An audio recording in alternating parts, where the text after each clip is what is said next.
Now on CoastTV News.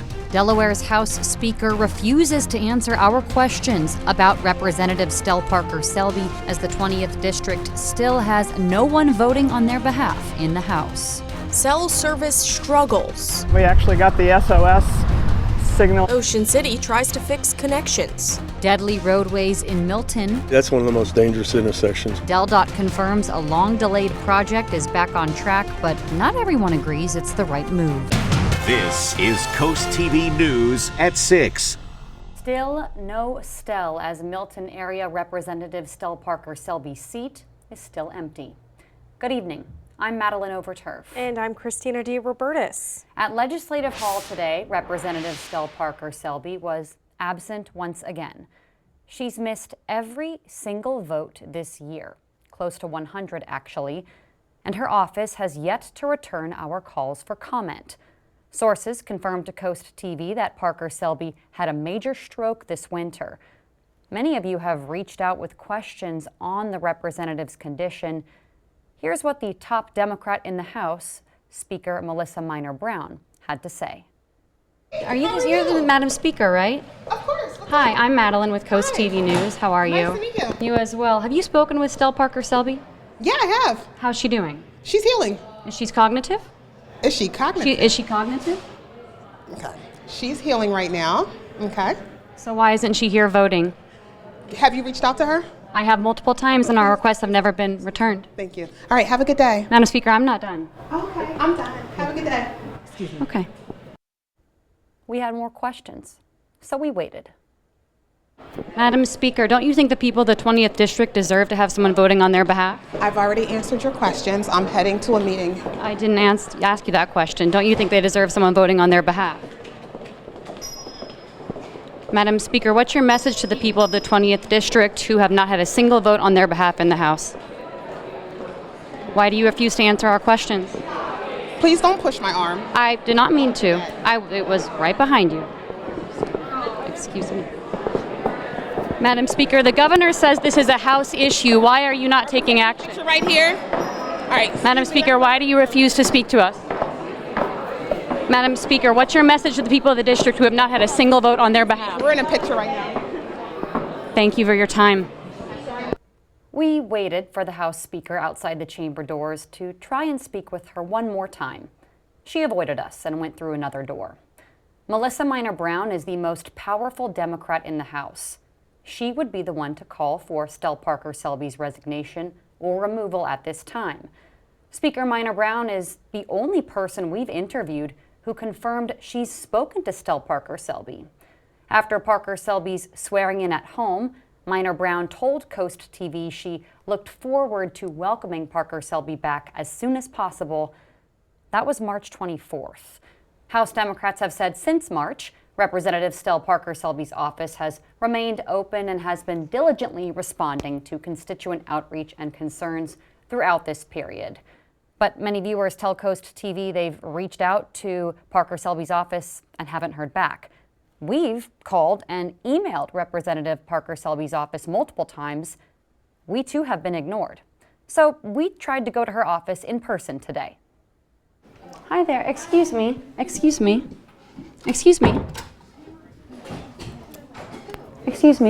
We're looking for Representative Parker Selby's office.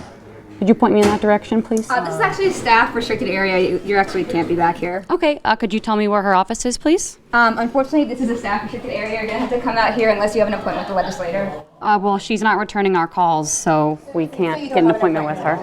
Okay, so you don't have a comment on her absence here? This is, you have to. So no comment. Okay. The woman you just saw there in the blue dress and on your screen now is Genevieve Worley. She is the Director of Communications for the Delaware House Democrats.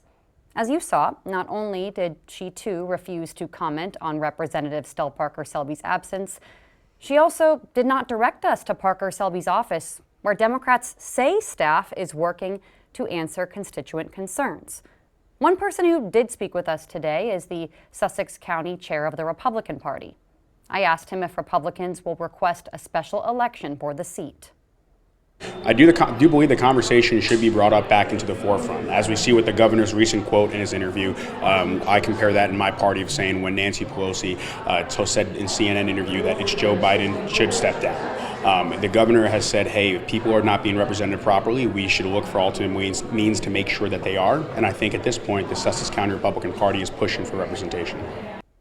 Let's show you a map of District 20 where Stell Parker Selby is the representative. It covers Milton, Lewis, Harbison, Georgetown, and has about 23,000 registered voters. This is a story we will continue to stay on.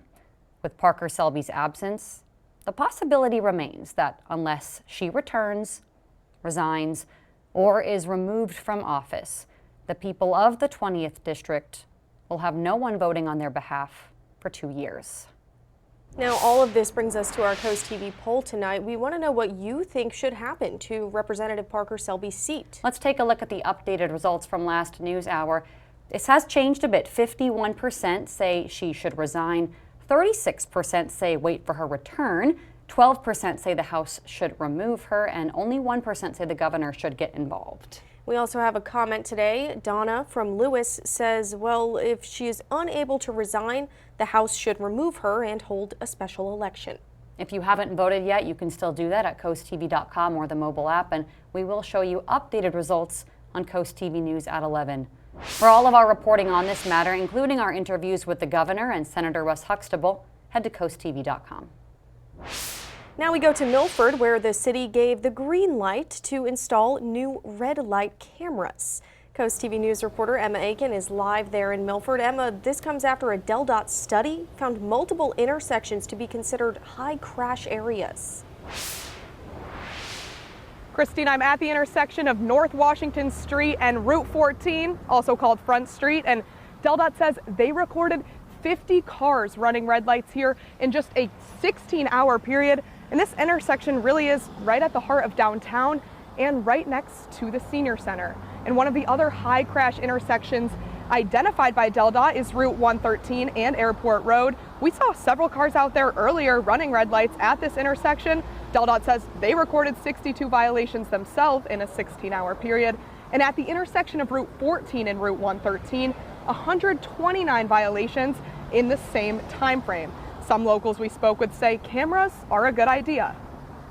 Especially in the summertime, you could use those lights because when the traffic gets bad in the summer, some people don't have the common sense not to block the cross traffic going out. Based on the number of violations DelDOT found, some of those intersections we mentioned will have cameras in all 4 directions, while others, like the one here, will have cameras in just 2 directions. Reporting live in Milford, Emma Aiken, Coast TV News. Thank you, Emma, and let's go ahead and take a live look outside into Milford. Our First Alert Chief Meteorologist, Paul Williams, has a look at our forecast. Well, we began at Milford because that's where we have the cloud cover and we have the dew point temperature, air temperature. Dew point temperatures in the 60s, air temperatures in the 80s. So the mugginess is now coming back full throttle throughout our neck of the woods, particularly in Milford. We actually received a bit of rain earlier today, just shy of a ½ an inch in Ocean City, about 3/100ths in Georgetown. Now, when you begin to kind of gauge what's going on with the rainfall, as far as the month is concerned, we've had over an inch for the month. We're about a tenth less than, let's say, a quarter of an inch shy, but for the overall year, we're about 3.5, almost 3.5 inches above or beyond our normal rainfall total for this time of the year. We are tracking live radar with some scattered showers pushing throughout the region. We've had one cell that's pushed across and another one. This has just prompted a marine warning, but it's moving quickly off the water. But Maddie, for the next couple of days, we're talking heat and humidity. Thank you, Paul. Using your phone to pay for parking is becoming more common in Ocean City. But slow internet service remains a challenge near the inlet, especially during those big concert events. Coast TV News reporter Kevin Zapay shows us what changes are being proposed to help keep you connected. Ocean's Calling has brought in thousands of people to Ocean City. Some of them include Cindy Speck and her family, and they learned early on they all had the same exact problem. Problems with the internet. We actually got the SOS signal at the top and couldn't text anyone to let us know where we're at or anything. According to the Ocean City Council, big events in downtown Ocean City has caused internet and cell service to sink rapidly, causing problems for people. Some are watching the concert, some are getting something to eat, so you need to be able to contact your family and friends where you're at. And businesses trying to make a living. We talked to one business in downtown Ocean City who told CoastTV that cell service is not only a problem during those big time events, but also throughout the summer, and hopes that the Ocean City Council will find ways to fix it. With just about all the parking in town needing cell service, AT&T has put forth plans of their own to help solve the problem. During Tuesday's work session, AT&T discussed changing some of the Ocean City poles near the inlet to add antennas either on top, in the middle, or on the bottom. Spec thinks it's a no-brainer. The Ocean City is trying to expand events longer and longer in the season, so definitely needed. The Ocean City Council responded with the hope of AT&T adding cameras to the top of the poles to increase safety near the inlet. With these proposed changes being discussed further on July 1st, people can only hope they aren't the unlucky ones with no cell service at the inlet. I'm Kevin Zappé, Ocean City, Coast TV News. We're just getting started this evening. Shepherd's Office renovations, what the charity service has planned for the future. And we may have the real twins of summertime with steamy and humid conditions in place, but right now we're tracking an isolated cell that's prompted a marine warning, moving to the east at 30 miles per hour with small hail. But first, Mulberry Street and Route 16 in Milton, why people say they need a traffic light right there, when we're back in just 60 seconds. This is Coast TV News at 6. You're looking right now at a deadly accident that happened at Mulberry Road and Route 16 on Milton and Friday. It has renewed calls for change at that intersection. DelDOT tells us a light has been in the works for months, but the project has been delayed before. Coast TV News reporter Zakia Jennings live in our First Alert weather Jeep there in Milton. Zakia, some drivers say that area just poses a daily danger. Maddie, this is the intersection that claimed the life of a 74-year-old woman on Friday. It's also where DelDOT is supposed to be installing a traffic light, but the project has been delayed for months. Watch as a car on Mulberry Street tries to make a right turn onto Route 16. The driver has to pull almost the entire car past the white stop line just to see if it's safe to go. That's one of the most dangerous intersections around in this area right here. It's why locals like Michael Ostinato say this crossroads needs something more than just a four-way stop. Traffic light would be great. DelDOT tells Coast TV that a traffic signal is planned. They say, quote, there was extended utility work needed, and now we will be moving forward with completing the project. But longtime Miltonian Russell McCabe says he's not sure it's the perfect solution to decrease accidents in that area, and wonders how a traffic signal would work with another light just a stone's throw away. The last thing I would think that they would want to do in the summertime, certainly, is have both lights working at the same time. Certainly, there'd have to be a way to stagger them, but I'm not sure that a traffic light is the solution. Traffic changes planned in Milton as safety concerns linger on the corner of Mulberry Street and Route 16. DelDOT tells Coast TV they do not yet have a timeline for the completion of the project. Back to you. Here's a look at your Gulf forecast. Listen, we are looking for it to become a little sunnier, but it's going to become a bit on the steamy side. Pretty good, but it's going to be warm and it will be humid, and that's going to kick off early. We're going to have an extra helping of heat and humidity stacked up, particularly on Thursday, so make sure your air conditioning unit is working mighty fine by Thursday. Tunnel Razor camera, we're looking at it staying overcast with 79 degrees. We'll drop to 73 as early as 10 o'clock. We warmed to 83 for the high in Georgetown, 1 degree cooler than that in Ocean City and in Cambridge at 82. We've been trending a little bit warmer as of late. We're keeping a close tally on it, so we're starting to see a few more red lines here indicating the temperatures climbing above the norm for this time of the year, and we're expecting a couple of more days for it to reach over the top yet again. 79 in Milton right now, 82 in Milford, 80 degrees in Seaford. Now, speaking of Seaford, the dew point temperature at 68. That's only 2 away from 70. That means we have an abundance of moisture in the atmosphere. We have the latest tracking that we have right now with a marine warning. This cell is producing small size hail moving to the east at about 30 miles per hour, but it's emerging away from the landmass and doesn't look like it's going to veer its way back towards us anytime soon. Look for sunshine and abundance tomorrow. No problem with cloud cover or the threat of rain, but the heat and humidity, that's going to be the main focal point of what we do. 84, probably feeling more like 88 to be honest. 86 for the high in Millsboro, Seaford, Laurel. We'll get all the way up to 84 degrees in Cambridge, 86, for example, in Vienna, and we will warm to even 80 degrees in Ocean City, and they're typically a little bit cooler. Here's the rub. Look at this humidity. From Wednesday going up to Thursday, going to humid, up to very humid near Friday, and then just shy of miserable on Saturday. That's a little bit early. That's actually more like July feel.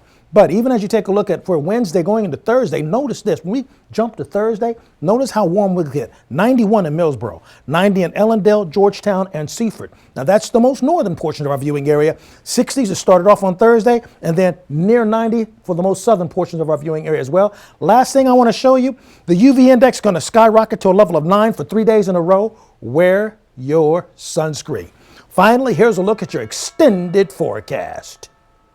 Delmarva Sports Network from the Wawa Studios. One of the top athletes on Delmarva has been awarded one of the nation's most prestigious honors. Cape Henlopen softball star Ava Calciano has been named Delaware's Gatorade Player of the Year.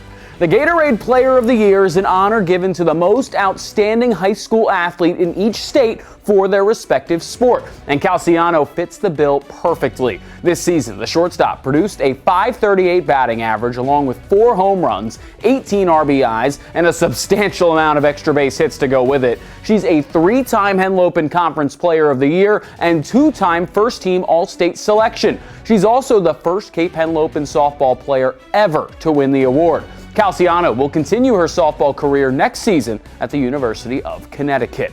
And then in baseball tonight is the Bob Colborn Blue Gold All-Star Game at Frawley Stadium. The best high school seniors from this past baseball season in Delaware will face off. We'll have the game live on DSN Plus at 6 p.m.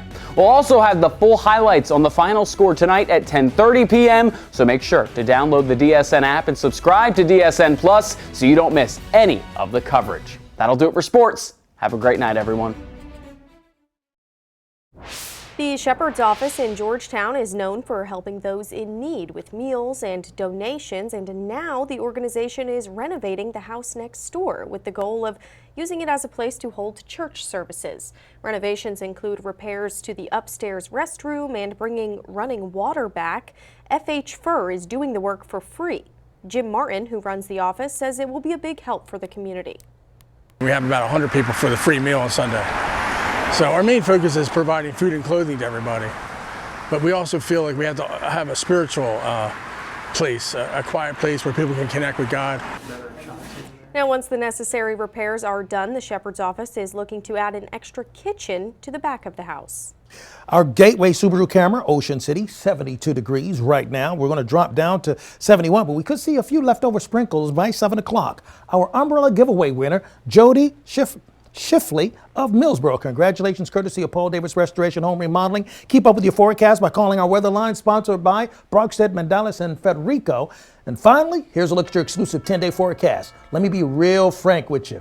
Wednesday's going to be hot, and Thursday's going to be steamy, stuffy, muggy, and all those words that mean it's hard to breathe outside because it's going to feel like every bit of summer.